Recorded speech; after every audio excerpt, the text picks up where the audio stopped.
Good morning. Today we will be discussing our third mission, the Area Surveillance. Area Surveillance is the traditional sea troop mission that comes to mind when you think of RSLIC or other dismounted infantry scouts. An area surveillance is the systematic observation of airspace or a surface area by visual, oral, electronic, photographic, or other means. You're going to go to a sensitive area and look at it for a long time without being noticed. If you're lucky, you'll call for fire on it, and if you're unlucky, you're still calling for fire, but it's so you can break contact. The choice to use an area surveillance is driven by multiple factors, primarily involving the time available to the team and the nature of the objective. It is best used for long-duration objectives, in which LTIOV is more than 12 hours from gaining visual observation, as there is a deliberate rest plan available for the members of the team. It is also best used on objectives that are defended by combat vehicles or advanced optics, as a subsurface surveillance site will reduce enemy observation capabilities. Similarly, it is best used for objectives where the risk of compromise is high, as a properly constructed surveillance site is extremely difficult to detect. However, it should be avoided for complex objectives, as a single observation angle reduces the team's ability to collect on the objective. The area surveillance mission task organizes into two 4-man fire teams, identical to those used in the Cavalry area reconnaissance. Alpha Fire Team will occupy the serve site and is composed of the ATL, SSO, ARTO, and SAW Gunner. Bravo Fire Team occupies the hide site and is composed of the TL, RTO, and both SOs. This allows the team to work with the team members that they would in a Cavalry area reconnaissance, provides 2 FM radios to each team, and places the HF radio in the serve site where it can send imagery directly to the Squadron HF net. Before we get started, we'll have a joke. What do PFC N Smith and PFC J Smith have in common? They're both 11 Bravos. And that brings us to our first board. On the top right is an image of the elements conducting an area surveillance on an NAI. The middle right shows the correct way to place the SNO team during the leader's reconnaissance of the objective. The bottom right shows the hide site ruck and rest plan, as well as the serve site ruck and rest plan. On the left are the administrative notes, including the primary tasks of an area reconnaissance, an area surveillance, and the steps of an area surveillance, beginning from the team ORP. This board begins with the entire team consolidated in the team ORP. The team leader directs the recon party to begin MWE prep. MWE stands for men, weapons, and equipment. The leader's reconnaissance will consist of the team leader, SSO, SAW Gunner, and RTO. Deliberate MWE is a process that should take no more than 15 minutes, the standard being that the leader's recon should be able to deploy from the team ORP 20 minutes after occupying the ORP. This leaves 5 minutes for the 5-point contingency plans. As stated, MWE stands for men, weapons, and equipment. We will not go into details of MWE in this presentation. For a detailed breakdown of MWE, see the Ranger Team Area Reconnaissance video. The team leader now gives 3 5-point contingency plans, 1 to the ATL, 1 to the RTO, and 1 to the SSO. These plans are for the following intervals. The first 5-point contingency plan is from the TL to the ATL and covers the interval in which the leader's recon is conducting a reconnaissance of the objective to identify the position of the surveillance site. In his special instructions to the ATL, the team leader should include policing up the claymores and getting the ORP security team into the short halt posture upon receiving the FAR recognition signal from the team leader via FM radio. The second 5-point contingency plan is from the TL to the RTO. This covers the interval that the team leader and SSO are reconnoitering the objective for a place to position the surveillance site, while the RTO and SAW Gunner pull security on the objective. The third 5-point contingency plan is from the team leader to the SSO. This covers the interval that the team leader and RTO return to the team ORP to retrieve the rest of the team, while the SAW Gunner and SSO pull SNO duty on the surveillance site position and potentially the objective. 5-point contingency plans are covered in depth in the Ranger Team Area Reconnaissance lesson. See video number 8. Thus, we will not go into further detail in this lesson on what these plans should sound like. Once MWE is complete and the 5-point plans are disseminated, the leader's reconnaissance is prepared to depart the ORP. The 4-man element is counted out by the ATL, who will maintain security and communications while the leader's recon is away. Immediately after the leader's recon is departed, the ATL disseminates the 5-point plan to the ARTO and 2 SOs in the ORP. The leader's recon should dogleg into the templated SNO position, or at the very least, take steps to countertrack their movement. As the leader's reconnaissance approaches the objective, the SSO and TL maintain their situational awareness. When they have identified the templated position for the surveillance site, Usually this is the first visual contact with the objective, the first time that they can hear, smell, or see the effect of the objective, for example, lights from buildings or lights from vehicles. The team leader calls a halt. The leader's recon halts and conducts seals. Once the team leader is satisfied that the leader's recon has not been detected, he emplaces the initial S&O team, consisting of the RTO and SAW gunner. The initial S&O should have observation of the area that the surveillance site will be emplaced, but if possible, should also be able to see the objective. The team leader emplaces initial S&O in the prone, legs interlocked, utilizing tap code, with the SAW gunner facing the objective and the RTO facing back towards the RP. He gets a quick radio check and informs the RTO that the second 5-point contingency plan is in effect. He and the SSO cloverleaf to reconnoiter the objective, similar to a Ranger Team area reconnaissance. They are looking for a suitable position for the surveillance site. The surveillance site position must meet the following criteria. First, it must meet all ORP selection criteria. This can be found in the lesson on ORPs. In addition, the surveillance site must be able to view 100% of the objective within the range of carried optics. At a minimum, the surveillance site must be able to view 50%. However, if there are no positions that afford 100% observation, choose the position that can afford observation of the most crucial position of the objective. For example, if observing an enemy camp or fortified position, take note of where enemy forces infiltrate and exfiltrate from the position. Including this in the sector of observation means that we will be able to establish the number of troops in the area, their schedules, patrol routines, etc. Remember, anytime you view less than 100% of the objective, you assume more risk in not being able to collect on the information required by the commander. Third, the serve site must be able to communicate via HF with the hide site, with FM with the hide site, and using HF or SATCOM with platoon leadership.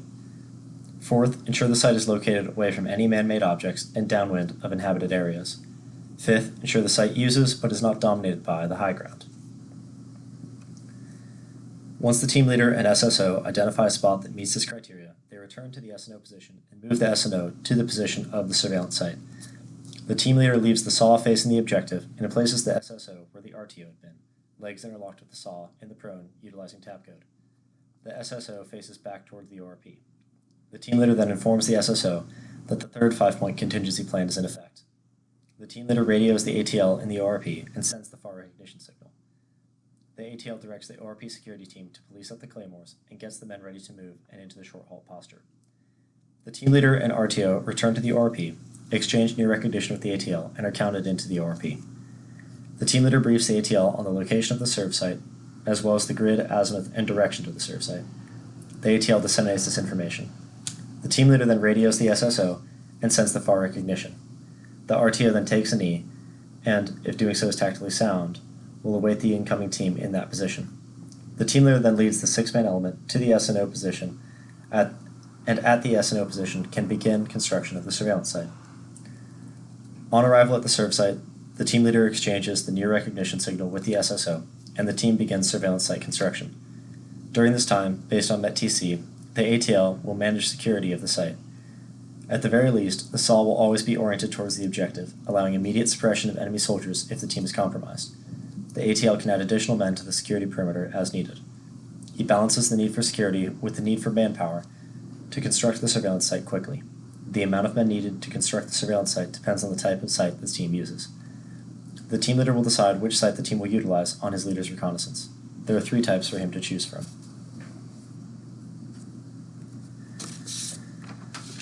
The first type of surveillance site is the surface site. Surface sites are chosen for situations in which the team does not have the time or materials necessary to construct a subsurface site. The advantages to a simple surface site is that the construction is simple, requires few materials, is quick to set up, requires little soil removal, and is quick to escape. However, a surface site will provide little to no protection from small arms direct fire, no protection from indirect or sea-burn threat, and has a higher risk of compromise by dogs, civilians, and enemy patrols. Further, a surface site makes it more difficult to conceal the light emitting from the screen of a tough book if HF capabilities are being employed. A surface site can be used as the first step to a subsurface site. For instance, if the team arrives at a site at 0430 and the sunrise is in 45 minutes, they will not have time to construct a surveillance site. The team leader can then decide to emplace a surface site and then remove back to the hide site and rely on FM comms for the day. Once night falls, the hide site team can move up and assist the serve team in construction of a hasty subsurface site, which will allow HF communications and the transmission of imagery back to the platoon, troop, and squadron. The second type of surveillance site is a hasty surface site. The team constructs a hasty subsurface site when they have too little time to construct a complete subsurface site. A hasty subsurface site is especially useful in the absence of natural cover and concealment. They plan the site so that they can improve it to a full subsurface site as time and the situation allow. The advantages of a hasty subsurface site are that it is low profile, provides better protection against small arms and indirect fires, and has excellent camouflage. Additionally, it hides smaller movements of the team and the light that might emit from laptops or other screened devices. However, the hasty subsurface site requires more construction tools, requires additional construction time, and has the challenge of removing soil. The third and final type of surveillance site is the finished subsurface site. The team generally uses finished subsurface sites for stay-behind missions and when they anticipate having to remain underground for extended periods of time. The finished subsurface site is the most preferred site to operate from. It has little risk of camouflage. It has little risk of compromise, excellent camouflage, provides protection from artillery and small arms weapons fire, and, as noted in the field manual, will even offer protection from a nuclear attack, just in case a bad day got significantly worse. If you think it's a joke, it's not. The old long-range surveillance unit mission essential task list includes, quote, prepare for a friendly nuclear strike, which is, of course, entirely different from an unfriendly nuclear strike. The point is, the team leader brings the entire team up to the surveillance site so that he has maximum manpower for surveillance site construction. Once it is constructed, the serve team will occupy it, and the entire site will be camouflaged by the departing hide site team. The standard is that the serve site is not identifiable as a serve site from farther than 10 meters away in any direction. The serve site personnel now begin their priorities of work. A proper presentation on actions in the surveillance site, actions in the hide site, and the proper procedure for a blowout drill will be delivered at a later time. The focus of this brief is to describe the basics of area surveillance from a team-level perspective. However, at its most basic level, the surveillance site team will do the following. They report all information immediately relevant to the PIR via FM salute report and all other information via HF TAC chat reports. Additionally, the team conducts a hasty and deliberate search of the objective and builds a detailed sector sketch with labeled target reference points, or TRPs, from this search. Third, they will identify the most likely enemy avenues of approach. They will then build a fire support overlay with these avenues of approach integrated into the target list. Fourth, they will maintain communication and surveillance logs. They will also conduct weapons maintenance and equipment maintenance. The final three priorities of work are personal hygiene, food, and sleep. However, personal hygiene and the consumption of food may not be possible in a surveillance site depending on its proximity to the objective. As shown in the bottom right-hand corner of the board, the serve site team rotates through 4 positions: observation, resting, manning the saw, and logging all information gathered. They rotate through at an interval determined by the ATL. However, it is strongly recommended to limit the time as observer to less than 2 hours to prevent eye fatigue. As the surveillance site team conducts their priorities of work, the hide site team displaces to a suitable location for the hide site. The team leader selects the hide site based on the same factors used to select an ORP. For a list of these selection factors, see the lesson on ORP occupation. Additionally, the hide site should be located within supporting distance of the serve site. That is, close enough that if the serve site gets into contact, the hide site can support, and that the hide site, if necessary, can readily resupply the serve site with needed materials and remove waste in order to support continuous operations. On identifying a site that meets this criteria, the team leader will direct the hide site team to halt. They will conduct seals, as briefed earlier, and will occupy the hide site. Ideally, they fishhook into the hide site, but this may not be possible. Once they do occupy the hide site, they emplace their rooks in the ruck plan, and the RTO establishes communications with higher and with the serve site. If necessary, either for protection or for camouflage, the hide site may dig in, similar to the serve site, or add additional camouflage to obscure and conceal their position. The hide site team orients their claymore to the 6 o'clock and designates the team leader and opposite SO as the 1s, and the RTO and the other SO as the 2s. The 1s pull security while the 2s rest, and vice versa. This ensures continuous 360-degree security and constant monitoring of communication systems. Once this is complete, and both teams are constantly conducting and rotating priorities of work, the area surveillance is established, and the team leader reports to the PL establishment in accordance with the OPSCA. In conclusion, this brief has addressed the definition of an area reconnaissance, determining when to use an area reconnaissance, the task definition of an area of surveillance and determining when to use an area of surveillance, the task organization and conduct of an area of surveillance, types of surveillance sites, and selection criteria for their employment, and the difference between friendly and unfriendly nuclear strikes. The following resources were used in preparing this presentation. Send any questions or comments to charlietrooptactics@outlook.com.